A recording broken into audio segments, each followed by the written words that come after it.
Hi there, welcome back to the YouTube channel. I'm back again with yet another commander deck for the day that I've been going to be playing on stream later this week. Yesterday's one, Commodore Guff, was a requested deck. You can go and watch that if you want to by one of the regulars on the stream. Today's one is hitting the random button on EDHrec, and it came up with Minthara, Merciless Soul, 2 white and black for a 2/2, legendary creature, Elf Cleric. Has Ward X, where X is the number of experience counters you have. And at the beginning of your end step, if a permanent you control left the battlefield this turn, you get an experience counter. And then for each experience counter you get, as long as Minthara's in play, all your creatures get +1/+0. Yeah, including Minthara. Okay, so what we want is kind of maybe a black-white sacrifice deck where we can at least sacrifice something once each turn, once Minthara's in play, to get those experience counters that do stay. People can't remove experience counters, so you can have 20 experience counters and Minthara can come back and everything will get +20/+0. Experience counters can't be removed. They're a bit like emblems from that point of view. So yeah, let's have some fun with this one then, because I wasn't even sure Minthara was on MtGO, and it is now, and so she's built and ready to go. So I enjoyed this one. So compared to yesterday's deck, 38 creatures this time. I like creatures in black-white, I always have done. So we had to go there. So Greedy Freebooter, when it dies, gives us a treasure token, which is something we can easily get rid of to get an experience counter when Minthara's in play. Novice Inspector and Thraben Inspector both give us clues, again things we can easily sacrifice. And then we have a couple of sack outlets themselves. Viscera Seer is also here. Sacrifice creature, scry 1. So if we're desperate, we can sack one of our creatures off and get that experience counter we need. The ward, building the ward up this way is pretty good for Minthara, to be fair. Bartolomeu del Presidio is also very good. Sacrifice creature and artifact, put a +1/+1 counter on Bartholomew. Grateful Apparition lets us deal when we proliferate. When we deal combat damage, we can proliferate. Now, experience counters sit in that little world a bit like poison counters do, where you can't really get rid of them. I mean, I know there is at least Drop of Honey, I think, remember from back in the day, gets rid of poison counters, but I think it's the only card that ever has done. But they sit in that kind of world where you can still proliferate them, even if someone's got Shroud or Hexproof or all the rest of it. So Grateful Apparition is great. Deals combat damage to a player, it flies, so or a planeswalker, so you can attack whatever you want. Then you can proliferate the experience counters you get to get that extra counter to make your creatures a little bit bigger. Yeah, bear that in mind. It does work, I have checked. Anyway, Metastatic Angel gives us another way of getting proliferation on the go once we've got some experience counters on the go. Scheming Aspirant, when we proliferate, each opponent loses 2 life and you gain 2 life, so just a little bit of helping out here as we go along. Sovereign of House Markov, Extort. Yeah, I want the excuse to play the new version of Sovereign. I haven't had a chance yet, but this one's great because he does give us, once we get him flipped to Planeswalker mode, we can get a food counter, which gives us something to sacrifice to get an experience counter. So yeah, works. Spirited Companion for the card draw, and then the Unexpected Academy Manufacturer, because we are creating clues, because we are creating, well, as we just saw with Sovereign, foods. Might as well have this around, because if we get this going with at least a couple, 1 or 2 abilities to generate tokens, yeah, we'll always have something to sacrifice at least once a turn to get an experience counter. And just remember, at the beginning of your end step with Minthara, it says it up here, if a permanent you controlled left the battlefield this turn, you get an experience counter. So I believe it only triggers once a turn, but hey hum, I'll live with that. Claim Jumpers in, go and get some land if we need it. Discerning Financer, beginning of your upkeep, if an opponent controls more lands than you, you get a treasure token. Yeah, I'll go with that.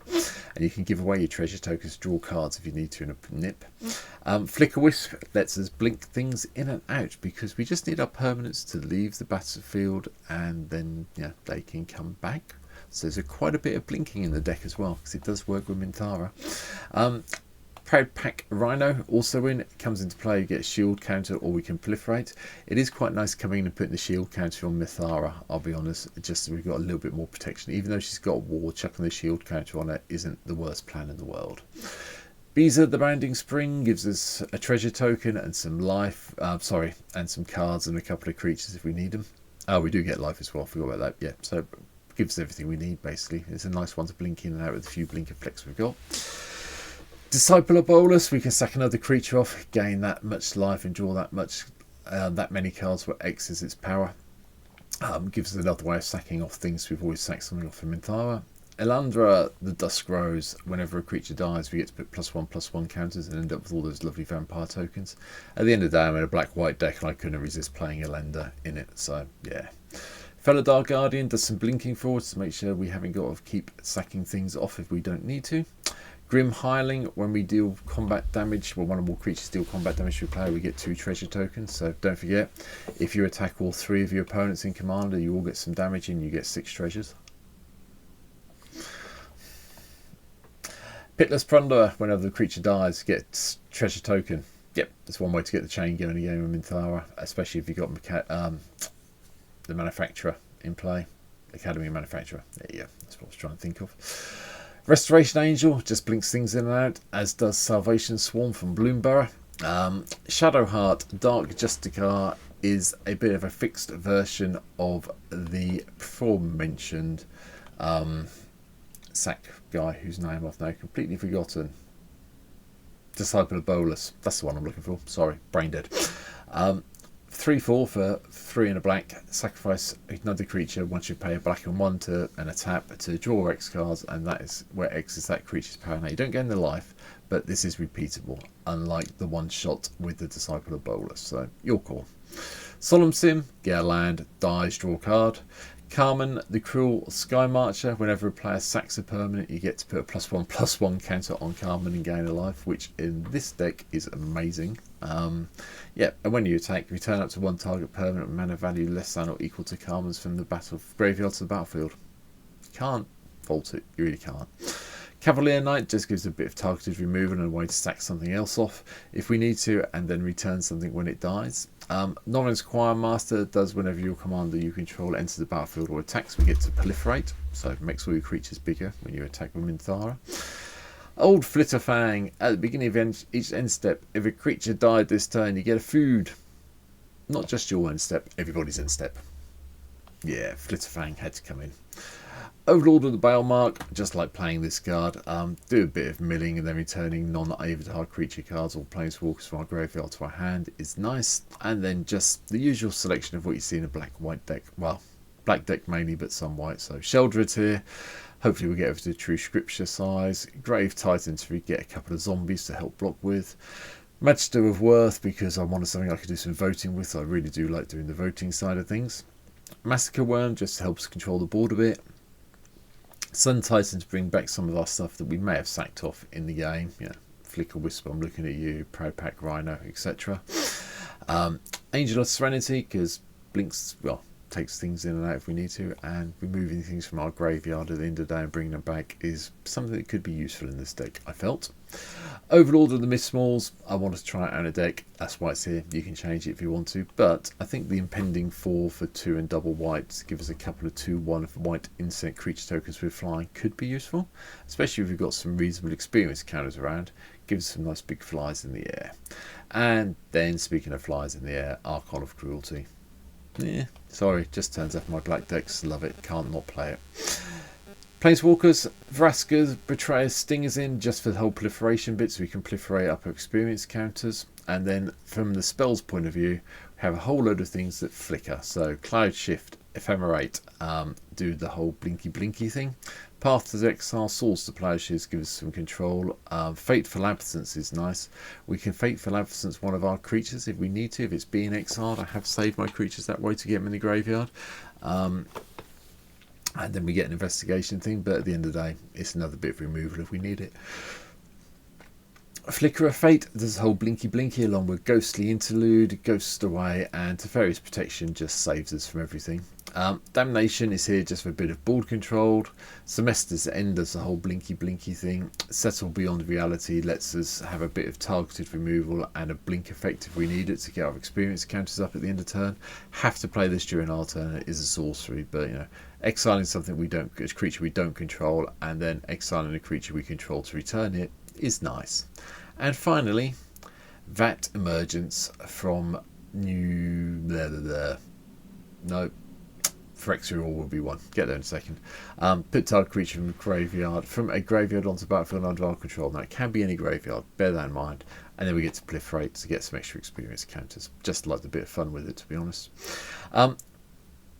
Artifacts. Soul Ring, Arcane Signet, Buried Treasure, because it gives us another way of sacking things off to get the experience counter and a colour. Charcoal Diamond, Jet Medallion, Pearl Marble Diamond, and Pearl Medallion give us some more ramp.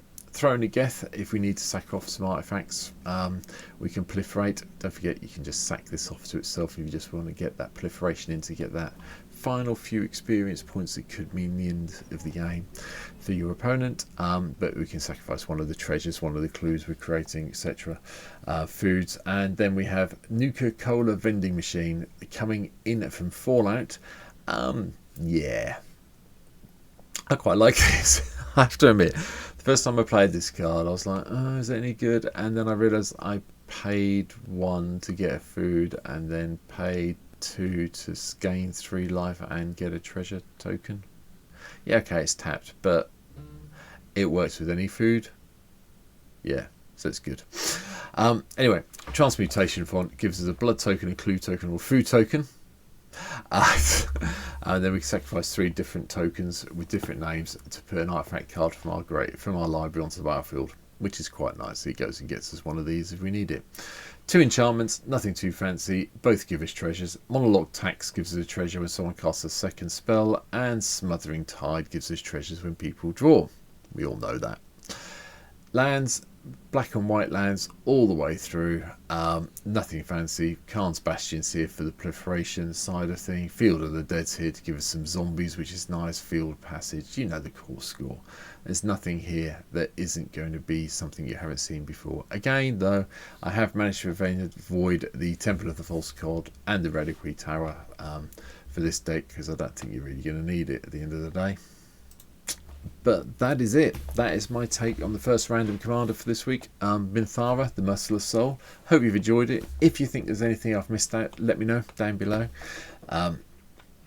We will be playing it on stream at some stage this week. Hopefully Thursday night we'll get a game in with her and we'll see how she goes. I am umming and ahhing, I will be honest now, that Swiftfoot Boots or something similar should be in the deck. But I think the Ward will help out. Don't think we need it.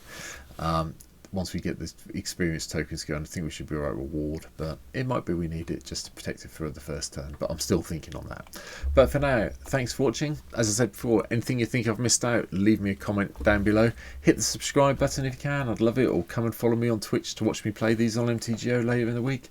And I'll be back tomorrow with another random deck, which, to be honest, I was planning on building anyway, so I was really quite happy when I saw it come up when I selected it. So for now, thanks for watching, take care, and I'll see you in tomorrow's video. Have a good one. Bye.